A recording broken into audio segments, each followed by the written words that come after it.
habe ich ein bisschen Grip, weil ich komme nicht weg.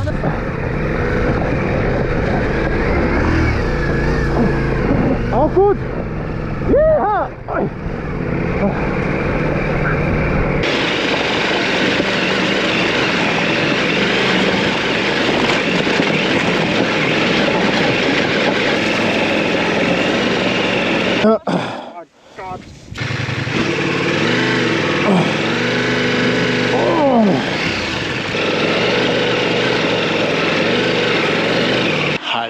Hallo und herzlich willkommen zu einem neuen Video. Und zwar will ich ein bisschen über den Michelin Energy Wild sprechen. Weil ich finde, der Reifen hat definitiv vollkommen drauf, sowohl auf der Straße als auch Offroad. Deshalb will ich euch über meine Erfahrungen mit dem Reifen berichten.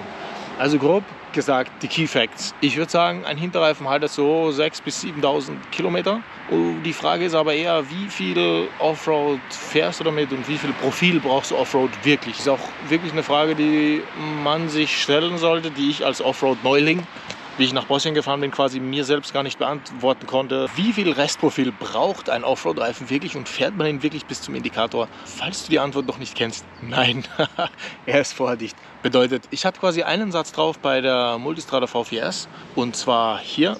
So hat der Hinterreifen nach knapp 3.200 Kilometer inklusive Rallye, Anreise und Abreise jeweils 1000 Kilometer und Rallye 1500 Kilometer nach Bosnien und wieder zurück ausgeschaut. Ja, und er war zum Wechseln. Er war einerseits natürlich angeschnitten von Steinen und er war zusätzlich eigentlich auch schon relativ flach. Natürlich habe ich mich absolut nett mit dem Reifen zurückgenommen. Und deshalb auch gleich das kleine i-Tüpfelchen. Ich glaube, man kann solche Reifen natürlich deutlich weiter, deutlich länger fahren. Die Frage ist, wie viel von deinem Fahrkomfort, von deiner Fahrdynamik willst du dir quasi nehmen lassen?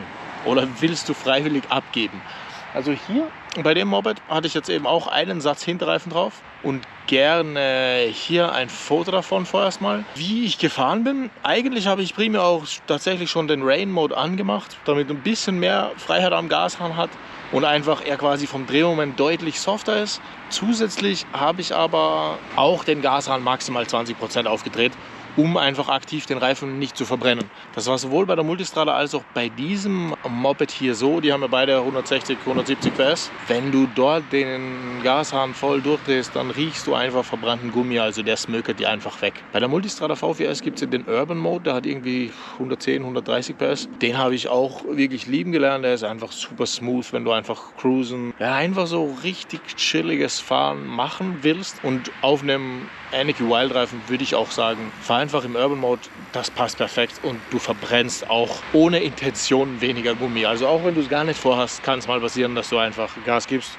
und dann verbrennst du einfach Gummi. Und ja, wenn die Traktionskontrolle soft eingestellt ist, hier ja auch im Rain Mode, dann passt das auf jeden Fall. So zum Reifen und zu den Erfahrungen. Er fährt großartig auf Asphalt, er fährt großartig Offroad, er fährt großartig durch Schlamm, durch Schotter, durch Sand. Also auch im Enduro-Training bin ich einfach durch so ein Sandbecken gefahren. Hat sich mega geil durchgebuddelt. Ich bin nur ein Laie, aber ich habe es hingekriegt, durch Sandbecken durchzubuddeln. Also ja, ich finde, war ein toller Reifen, hat sich auf jeden Fall ausgezahlt, ihn aufzulegen. Und ich hatte ja davor in meinem Leben eigentlich nur Straßenreifenerfahrungen und hatte gar keine Erfahrung mit einem Stollenreifen. Und ich dachte mir, also ich konnte mir einfach auch gar nichts vorstellen, wie schlecht ist das Fahrverhalten.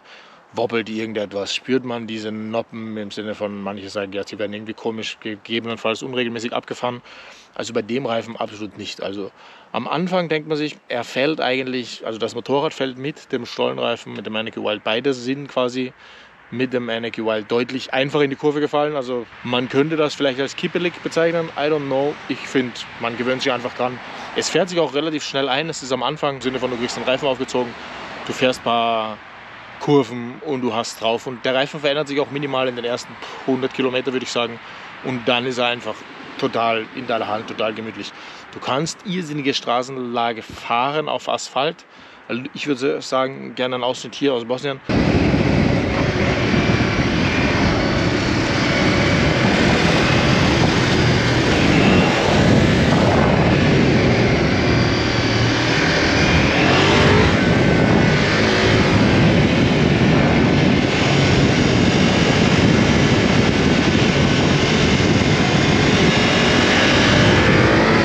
Die Strecke, mega geil. Mega fun. Die Reifen wie immer. Oh, yeah. Gönnt euch den Staub schön runtergefahren an diesen geilen Nippeln. Sagen, diese Reifen. Für den Kompromiss zwischen Straße und Offroad. Vorderreifen. Sehr nice, echt mega geil. Ich liebe diese Reifen. Ich finde Offroad geht besser, aber durch den Kompromiss, das ist ein echter Kompromissreifen. Auch wie der Reifen danach ausgeschaut hat, also du hast, ich würde wirklich sagen, für den normalen Tourenfahrer, was auch die Zielgruppe für so ein Bike ist, du hast keine Einschränkung. Also wenn du dem Reifen volles Vertrauen schenkst, dann macht er den Job einfach gut. Ja, irgendwann fängt er an wegzuschmieren, aber ehrlich, Pirelli-Reifen schmieren öfter und häufiger weg als dieser. Und vor allem dieser macht sich angenehm bemerkbar, während Pirelli-Reifen meiner Erfahrung nach leider einfach Ciao sagen, wenn es blöd geht. Genau, also auf jeden Fall deutlich ungemütlicher. Ich bin jetzt bei beiden Reifen ca. 3.500 Kilometer drauf gefahren und danach war es leider vorbei. Im Sinne von, nach der Rallye musste ein neuer drauf, ich habe mir den Vorderreifen behalten. Jetzt habe ich quasi ein neues Hinterrad aufgezogen. Wir fahren jetzt nach Irland und ich hatte noch 3,6 oder so Millimeter über Indikator Profiltiefe auf dem Hinterrad, wo ich mir gesagt habe, nee. Also ich habe gehört, der Grip auf Irland soll geil sein. Dementsprechend felsig, Insel und so. Der Reifen ist relativ weich und mein Fahrstil ist einfach Spaß haben oft. Und dementsprechend wollte ich auf keinen Fall, dass ich einen neuen Hinterreifen brauche. Ich habe hier die Abstimmung gestartet. Danke für alle, die teilgenommen haben. Mega geil. Toll, dass ihr so viel Vertrauen zum Reifen habt. Ich habe es irgendwie auch gehabt. Mein Bauchgefühl hätte mir gesagt, wenn auch relativ blank oder komplett blank oder auch ohne Indikator, ich wäre nach Hause gekommen. Oder hat mir mein Bauchgefühl lange Zeit gesagt. Mittlerweile muss ich sagen, ich bin voll froh bei diesen 3,6 mm oder was ich noch hatte. Ich bin voll froh, dass ich jetzt den Michelin Road 6 drauf habe und ich in einer Woche entspannte 1600 Kilometer straight nach Dublin fahren kann und mir danach keine Sorgen machen muss, wie viel Profil habe ich denn. Deshalb, er ist brandneu. Und ich fahre ihn gerade ein und der ist wirklich geil. Er ist auch echt ein krasser Kontrast, wenn du wieder zurückkommst auf einen Straßenreifen. Wie viel krasse Bremswirkung du hast und wie die Beschleunigung dermaßen hart durchzieht. Das ist, glaube ich, auch ein guter Punkt. Genau. Wie verhält er sich wirklich auch in Notbremssituationen, im Bremsen oder im Beschleunigen? Du spürst den Noppen, auch wenn du jetzt langsam zu einer Ampel hinfährst. Hast du manchmal eben, es scheint das ABS einfach ein bisschen früher zu triggern, weil da ist ja ein Noppen, danach ist Luft, danach kommt wieder ein Noppen. Definitiv ist es smoother, wenn du durchgehend Gummi hast und hier einfach mit einem Straßenreifen zu einer roten Ampel fährst. Aber ja, du kriegst es auch auf, es ist gar nicht schlimm. Beim Beschleunigen auch dasselbe, also du spürst es eigentlich nicht wirklich. Ich finde auch wirklich allgemein ist es sehr ruhig gefahren. Bis 170 ist quasi ausgelegte Topgeschwindigkeit erlaubt. Hat er auch ohne Stress weggesteckt und ja, ist wirklich. Also ich würde subjektiv sagen, du hast keine Einschränkungen. Du musst natürlich aber wissen, der Bremsweg ist länger, es ist weicherer Gummi. Er hat viel mehr Luft zwischen dem Gummi, du hast viel weniger Gummi, der Straßenkontakt hat. Das spürst du auch, aber das ist jetzt keine Einschränkung. Du fährst halt dementsprechend auch angepasst her. Und ich muss sagen, ich habe auch wirklich das gemütliche Fahren mit dem 50-50 Reifen echt schätzen gelernt. Macht richtig Laune. Ich meine zum Reifendruck, wenn ich ihn auf der Straße gefahren bin, habe ich entspannt 2,4 vorne und 2,9 Bar hinten. Das ist die KTM-Vorgabe einfach hier vom Moped und hat mir auch die Werkstatt reingegeben. Also ich würde es einfach mal annehmen, als passt. Ist sich auch echt gut damit gefahren. Offroad bin ich irgendwo zwischen 1,5 und 2 Bar gefahren in Bosnien. Das hat wirklich auch super geklappt. Deshalb, ich hatte keinen Platten auf 1500 Kilometer Offroad und der ist das Geröll. Ach ja, wichtig, falls ihr es noch nicht gemacht habt, lasst mal hier ein Like da und ein Abo sowieso. Servus. Ich finde wirklich, ich hatte einen Traumjob gemacht. Bin jetzt auf jeden Fall kein Heizer. Ich bin echt super gemütlich eigentlich in Bosnien gefahren. Maximal mal so 50, 80 auf einer schön planierten Schotterpiste, aber sonst eigentlich wirklich gemütlich. Sehr gemütlich. Reifen hat einen super Job gemacht. Für mich, für die Zukunft würde wirklich auch sein, also ich würde wirklich sagen, für das schwere Bike, das grobe Offroad, das wirklich harte, so wie die Bosnien Rallye, werde ich nicht mehr fahren. War eine geile Erfahrung, aber definitiv vielleicht Albanien, Rumänien oder sonst was. Im Regen durch Matsch und Gatsch muss ich auch nicht fahren mit einem 300 Kilo Bike beladen. Ich würde eher sagen, vielleicht so ein 80-20 Reifen kommt wieder drauf. Bei 50-50 weiß ich noch nicht. Ich habe jetzt echt 2 Vorderräder noch drauf. Einen schon der Bosnien Rallye, das ungefähr 50-50 ist. Und auch diesmal habe ich das Vorderrad auch noch über 50% da. Das heißt, vielleicht kaufe ich mir auch noch einen Hinterreifen, um das einfach mal abzufahren. Und ich habe ja auch echt Spaß. Also Schweden, vielleicht Norwegen oder sowas steht auf jeden Fall noch auf der Liste. Ist ein toller Reifen. Probiert ihn mal aus. Wenn ihr noch nie einen 50-50 Reifen gefahren seid, ist es auf jeden Fall eine Erfahrung. Ich finde einfach rein subjektiv. Aber das Moped steht einfach endgeiler da. mit dem Offroad-Reifen. Es ist wirklich einfach so, es sieht einfach pervers geil aus, gefällt mir optisch wirklich sehr. Dafür verzichte ich auch gerne auf den einen oder anderen Super Wheelie beim Beschleunigen. Echt abartig, wie das Ding im Sportmodus nach vorn marschiert, wenn du einen Straßenreifen hast. Aber das war mir voll klar, das habe ich der Freundin auch wirklich gesagt.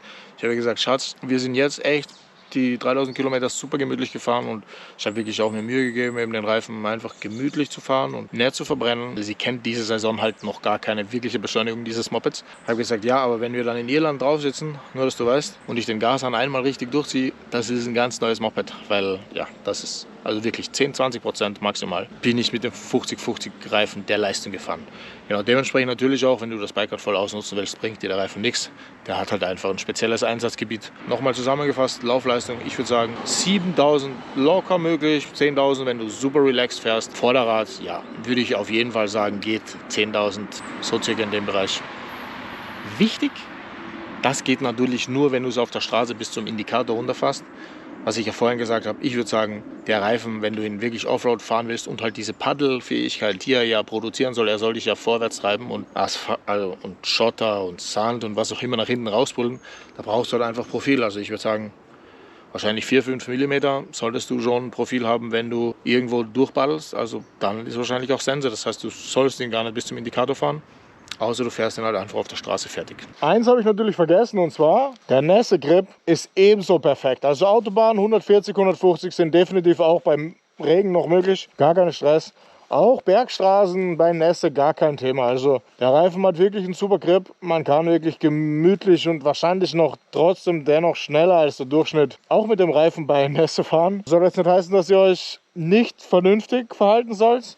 Aber ja, deshalb, also hat mir auf jeden Fall wirklich ein absolut sicheres Gefühl vermittelt. Und bei all diesen Kilometern auch unendlich viel auf Regen gefahren, durch Slowenien, durch Pässe. Da war Schnee neben der Straße, es hat geregnet, hat wirklich perfekt gehalten. Dementsprechend, nochmal erwähnt, Pirelli auf trockener Straße, schlechtere Erfahrungen als Michelin 50-50 Reifen auf Regen.